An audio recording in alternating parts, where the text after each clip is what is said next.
안녕하세요. 저는 올해 30대 중반이 된 남자입니다. 주변 사람들에게는 말하기가 너무 창피하고 민망스러워서 익명의 힘을 빌려 많은 분들께 제 얘기를 들려드리고 싶습니다. 농담 삼아 듣지 마시고 가능하다면 부디 힘이 되는 좋은 말씀 한마디씩 해주시면 감사하겠습니다. 우선 제 와이프에 대해서 얘기를 해드리겠습니다. 연애 시절부터 느꼈지만 정말 여자가 맞나 싶을 정도로 남자를 많이 밝히는 그런 스타일이었습니다. 하지만 그때는 콩깍지도 씌었을 뿐더러 결혼하고 애 낳으면 생각도 성격도 많이 달라질 거라 생각했었죠. 아무튼 와이프는 연애 시절부터 남자가 지나가면 눈이 돌아간다던지 휴대폰 안에는 연예인들의 건강미 넘치는 그런 사진들도 가득하더군요. 심지어 차마 남자들조차 보지 않을 법한 그런 영상들도 있는 걸 보고 깜짝 놀랐죠. 하지만 뭐 다 큰 어른이고 충분히 그런 걸 볼 수 있다고 생각했습니다. 하지만 문제는 연애 시절부터 발인기가 다분했었던 것 같습니다. 전 남자친구랑 연락하다가 걸린 것도 몇 번 됐었고 친구들끼리 술 마시고 헌팅해서 알게 된 남자랑 연락을 주고받다 걸린 적도 있습니다. 하지만 관계까지 가진 건 아닌 걸로 알고 있어서 참고 만났던 거죠. 지금 생각해보면 그때 당시에도 술 마시고 연락 두절이 된 게 몇 번 있는데 전 항상 사고를 치지 않은 것 같아서 넘겼는데 그 진실도 이제는 알 수가 없을 것 같네요. 사실 대부분의 남성분들은 잘 아실 겁니다. 제 와이프는 모든 남자들이 뒤돌아 볼 만큼 인기가 많았습니다.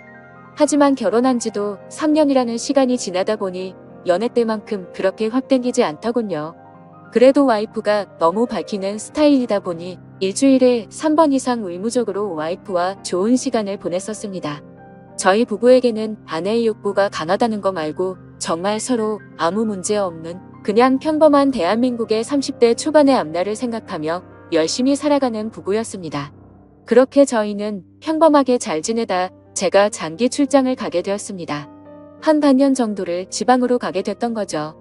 가기 전부터 와이프는 난리가 났습니다. 자신도 회사를 그만두고 따라갈까라고 물어보며 6개월 동안 혼자서 지내면 외로워서 미쳐버릴지도 모른다더군요. 참으로 답답한 소리를 하는 아내가 황당했죠. 일을 그만두면 직장이 바로 구해지지도 않을 뿐더러 저희가 신혼부부도 아니고 6개월을 못 기다려서 일까지 그만두고 따라온다니 저는 많이 당황스러웠죠.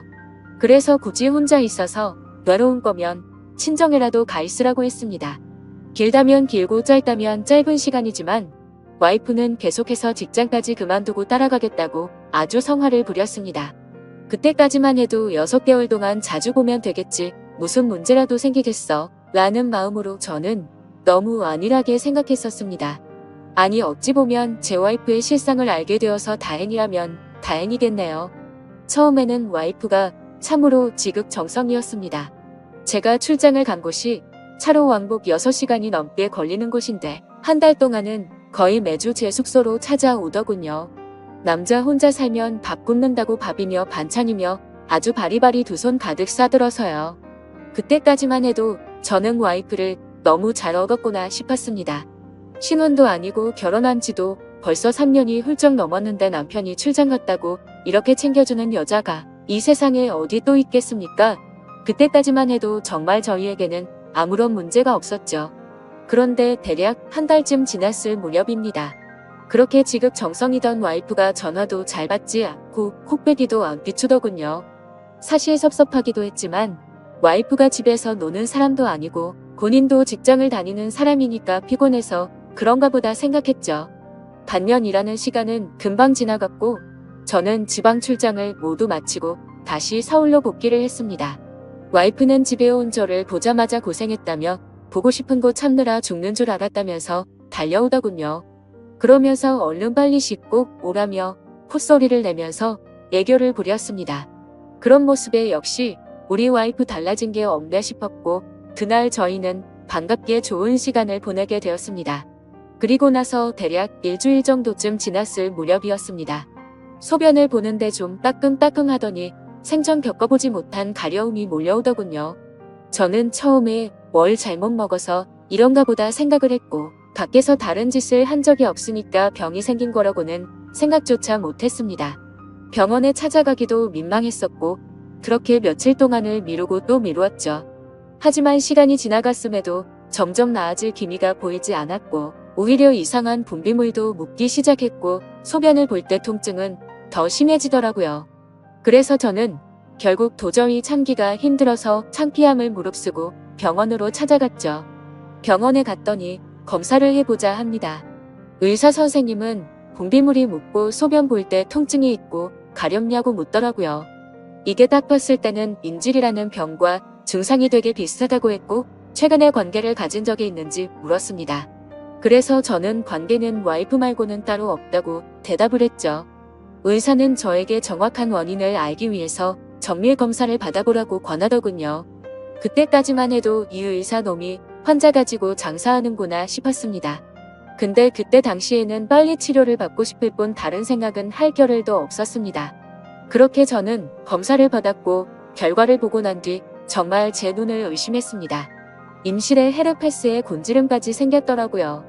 곤지름은 아직 잠복기라서 딱히 증상이 나타나지는 않았는데 검사를 해보니 균이 나온다고 하더라고요. 저는 거기서도 순진하게 의사에게 물었죠. 제가 최근에 사우나에 다녀온 적이 있는데 사우나에서 옮은 거냐고 했습니다. 저는 정말 와이프 말고 관계를 가진 적이 없는데 라며 이것저것 물어보았죠. 의사는 단호하게 대답을 해주더라고요. 뭐 헤르페스 정도 한 가지라면 사우나나 대중시설에서 옮았을 수도 있지만 이렇게 몇 가지씩 다량으로 증상이 발현되는 건 관계를 가진 것 말고는 다른 원인으로 생겼다고 보기엔 어려울 것 같다고 하더군요. 그때부터 뒤통수를 맞은 듯이 갑자기 온갖 생각이 들었습니다. 그러면 제가 와이프에게 옮았다는 거냐고 물어봤죠. 의사는 아내분과 잘 이야기를 해보라고 했고 아내분도 같이 치료를 받으셔야 할 거라고 했습니다. 그 얘기를 듣고 병원을 나서는데 갑자기 뒷골이 땡기면서 피가 쏠리는 느낌이 들었죠. 일단 저는 증거라도 있어야겠다는 생각으로 아내의 차로 가서 블랙박스를 켜봤습니다. 정말 하나하나 영상을 다 켜보면서 확인을 해보는데 기겁을 했습니다. 왜냐하면 영상 속에서 들리는 남자의 목소리가 한 명이 아니더라고요. 누가 듣더라도 그 남자들마다 평범한 대화를 하는 게 아니고 사랑을 나누는 소리가 들리는데 눈앞이 깜깜해졌습니다. 그동안 그렇게 믿었고 서로를 의지했던 와이프가 제가 모르는 사이에 다른 남자들과 이렇게 해프게 하고 다녔다는 게 믿기지가 않았습니다. 영상 날짜를 보니 아내가 제게 연락이 뜸해졌던 시기와도 맞물리더군요. 제가 출장을 간 지 한 달 뒤 정도에 어떤 남자와 대화를 하는데 대화 내용만 보면 술을 마셨는지 대리기사의 목소리도 들렸습니다. 그런데 다른 사람이 있는데 아랑곳하지 않고 역겨운 말을 하더군요. 남편이 출장을 가서 없으니까 잠시 쉬다가도 괜찮다고 하는데 너무 충격적이었습니다. 평소에 다른 사람의 시선도 신경 쓰는 다소곳한 모습이 있던 사람이었고 관계를 가질 때조차도 많이 밝히기는 해도 선을 넘지 않았는데 너무 다른 사람 같았습니다. 저는 그 길로 블랙박스 메모리칩을 빼들고서 집으로 달려갔습니다. 집에 도착한 저는 곧장 와이프를 불렀죠. 너 지금 내가 어디 갔다 온 줄 아냐고 했고 비뇨기과 갔다 왔는데 너 도대체 나 없을 때 먼지거리를 하고 다녔냐고 소리를 질렀습니다. 제가 막 소리를 지르면서 화를 내니까 와이프는 덜덜 떨며 무슨 소리냐고 자신이 무슨 짓을 했다고 이러냐고 변명을 하더군요. 그래서 다시 물었습니다. 아무 일도 없는데 갑자기 내 몸에 임질의 헤르페스에 거기다 곤지름까지 생기냐고 했고 나는 너 말고 다른 여자와 보낸 적이 없는데 그럼 이 병은 갑자기 하늘에서 뚝 떨어진 거냐고 했습니다.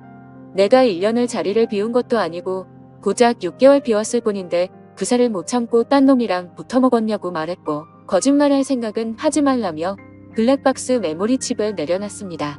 지금부터 거짓말할 생각 하지 말고 솔직히 말하라고 더 크게 소리를 질렀습니다.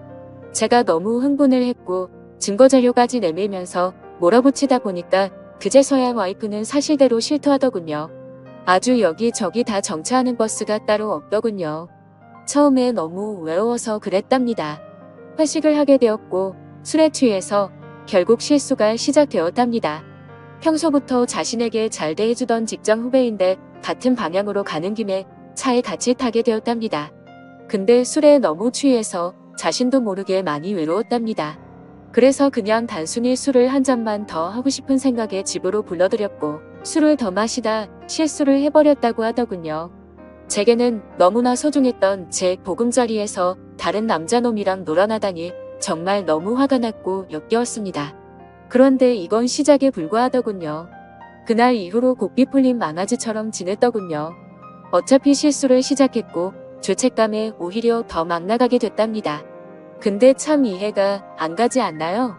상식적으로 실수를 했다면 더 자숙해야 하는데 오히려 더 이따위 짓을 했다는 걸 보면 언젠가는 이딴 짓을 하고 살았을 사람이란 걸 느꼈습니다.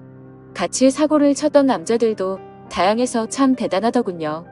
직장 후배를 시작으로 유부녀라는 사람이 낯선 남자와도 시간을 보냈고 애인처럼 주기적으로 만난 사람까지 있더라고요. 저는 당장 그놈들 연락처 다 적으라고, 어떤 놈들인지 다 알아야겠다고 몇 번 했는지 또 어떤 놈인지 적으라고 했습니다. 와이프는 처음에 그걸 어떻게 다 기억하냐고 그러면서 못 적겠다고 하더군요. 정말 울컥하더군요. 그딴 짓을 해놓고서 어떻게 다 기억 못하냐면서 따졌습니다. 그럼 정 못 적겠으면 너네 친정집으로 가자고 했습니다. 지금 당장 너희 부모님 앞에서 추궁하겠다고 난리를 치니까 바지 못해서 적기 시작하더군요. 참 기가 막혔습니다. 6개월이라는 짧은 기간 동안 시간을 보낸 남자가 무려 5명입니다.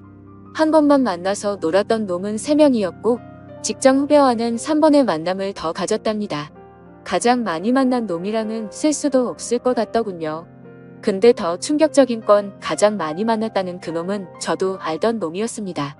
왜냐하면 제가 와이프와 자주 가던 식당의 사장놈이었습니다. 심지어 이 사람은 50대 초반쯤인데 와이프와는 거의 20살 이상이 차이가 났던 거죠. 정말 자존감이 무너져 내렸고 충격적이었습니다. 그 사장놈과 가깝게 지낸 지도 오래되었고 그 집구석 부부와 저희 부부가 함께 술자리도 수차례 가졌기 때문에 배신감은 더 컸습니다. 그런데 도대체 이 사장놈이랑은 언제부터 이딴 짓거리를 했냐고 물었습니다. 관계를 시작하게 된 건 3개월 정도 됐다고 하더군요. 어느 날 와이프는 친구들이랑 그 식당에서 모임을 가지게 됐다고 했습니다. 늦은 시간까지 술자리는 길어졌고 천연덕스럽게 그 사장은 그 자리에 끼었답니다. 그래서 2차까지 가게 되었고 와이프는 술에 취하게 되었답니다.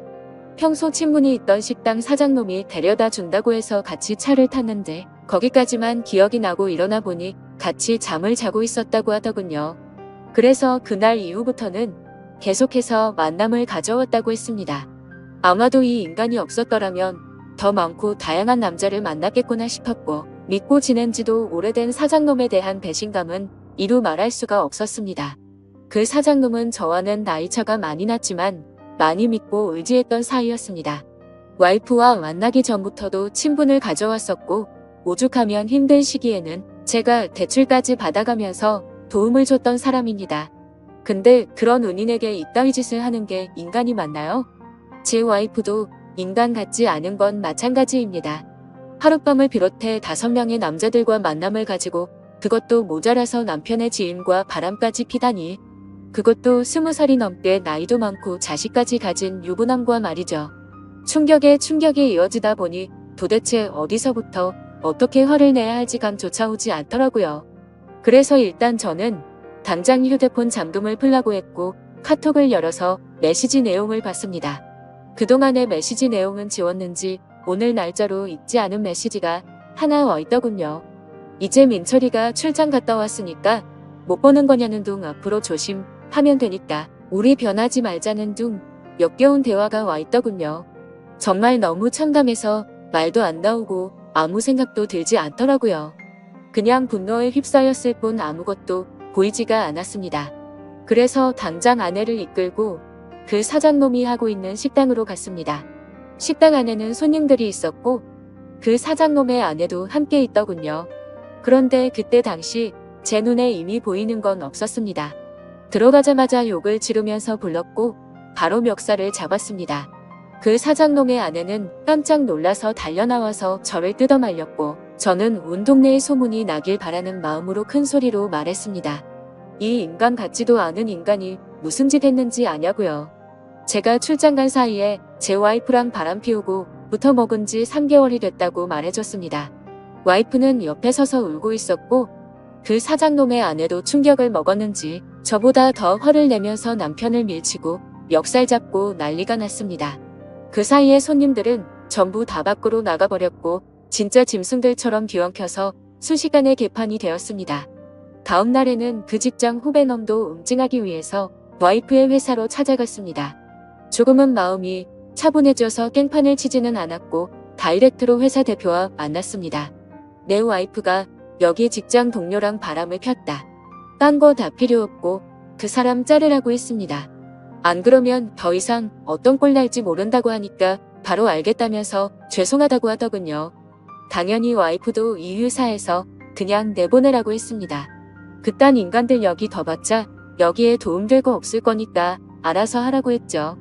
와이프와는 이혼을 해야겠다는 생각으로 당분간 얼굴도 마주치지 말자고 했고 집에서 내쫓아 버렸습니다. 저 또한 맨정신으로 버틸 수가 없어서 회사에는 잘 얘기해서 휴가를 냈고 며칠 동안 집에 박혀서 술만 마시고 있었습니다. 옛날 생각도 나고 어떻게 이렇게 됐는지 웃다 울다 사람이 미쳐가는 게 한순간이더군요. 그렇게 3일 정도 지났을 무렵 그 사장놈에게서 메시지가 왔습니다. 저에게 사과를 해도 모자를 파네 오히려 뻔뻔하게 욕을 하더라고요. 조용히 일 처리를 하면 되지 굳이 그렇게까지 해야 하냐면서요. 본인도 이혼 소송 진행 중이고 가게도 문을 닫게 됐다면서 징징거리는데 본인이 일을 저질러 놓고 저더러 어쩌라는 건지 역겹고 짜증이 나서 저도 같이 싸웠습니다. 저는 너 같은 인간 말종이란 말 섞기 싫으니까 헛소리 그만하라고 말했고 그동안 내가 너한테 빌려줬던 돈을 이번 주 내로 당장 다 갚으라고 했습니다. 그러니까 돈 없다면서 배째라고 말하더군요. 나이 50이 넘어서도 이따위 짓을 하는데 어떻게 이런 인간이랑 연락을 해오며 살았을까 제 스스로에게도 화가 났습니다. 그때부터 이 인간 같지도 않은 놈이 저를 약올리기 위해서 비아냥거리기 시작하더군요. 제 와이프가 이렇게 해줬다 저렇게 해줬다부터 시작해서 또다시 저는 충격적인 얘기를 듣게 되었습니다. 참 파고 또 파도 끝이 없었네요. 너도 내 덕분에 이혼하게 된 걸 다행으로 알라면서 말하는데 진친건문과 셋이서도 어울렸다고 말하더군요. 진짜 이런 인간이었나 싶고 사람의 이중성에 환멸을 느꼈습니다. 와이프와 저는 연애 시절부터 결혼까지 거의 6년이란 시간을 함께 했습니다. 제가 알던 와이프가 맞나 싶을 정도로 또 다시 큰 충격을 받았습니다. 이런 게 현실적으로 있을 수 있는 일인가 싶었습니다. 저는 곧바로 와이프에게 전화를 했고 이 말이 사실이냐고 물었죠. 그러자 한참을 말없이 가만히 있더군요. 그래서 저는 왜 말을 못하냐고 하니까 한숨을 쉬더니 적당히 하라면서 적반하장으로 짜증을 내더군요. 그러면서 내가 뭘 했건 이제 너랑 나랑 상관없는데 왜 자꾸 묻냐고 했습니다. 솔직히 당연히 이혼은 계속 진행했겠지만 조금이라도 고민을 안 했다면 거짓말이겠죠. 그만큼 많이 사랑했었기에 일말의 가능성을 생각했는데 전부 다 제 착각이었습니다. 아니, 오히려 다행이라고 생각해야겠네요. 마지막까지 제대로 된 실체를 보여줘서 미련 없이 끝낼 수 있겠구나 싶었으니깐요. 이렇게 말도 안 되는 사건이 일어난 지도 고작 일주일이 지났네요. 저는 지금 와이프와 이혼 절차를 밟고 있습니다. 와이프와 직장 후배 놈은 그 회사에서 잘리게 되었고요. 아직까지 해결이 안 된 문제는 그렇게 믿고 지냈던 사장놈입니다. 제게 빌려가서 갚지 않은 돈만 온돈 2천만 원이 넘습니다. 이런 일은 태어나서 처음 겪다 보니 어떻게 해야 할지 머리가 어지럽네요.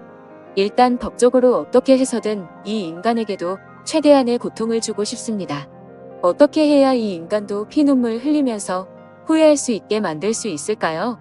세상에 이런 일들이 일어나리라곤 절대로 생각 못했는데 제게도 이런 일이 일어나네요. 아마도 다들 드라마나 영화에서나 일어나는 일이라고 생각하실지 몰라도 생각보다 이런 불륜 사건들은 한 해에도 수도 없이 일어난다고 하더라고요. 다른 사람 그리고 어떻게 해야 그 사장놈을 응징할 수 있을까요? 비열하게 비웃고 조롱하는 그 사장놈을 절실하게 응징하고 싶습니다. 제발 좀 방법이 있다면 알려주세요. 감사합니다.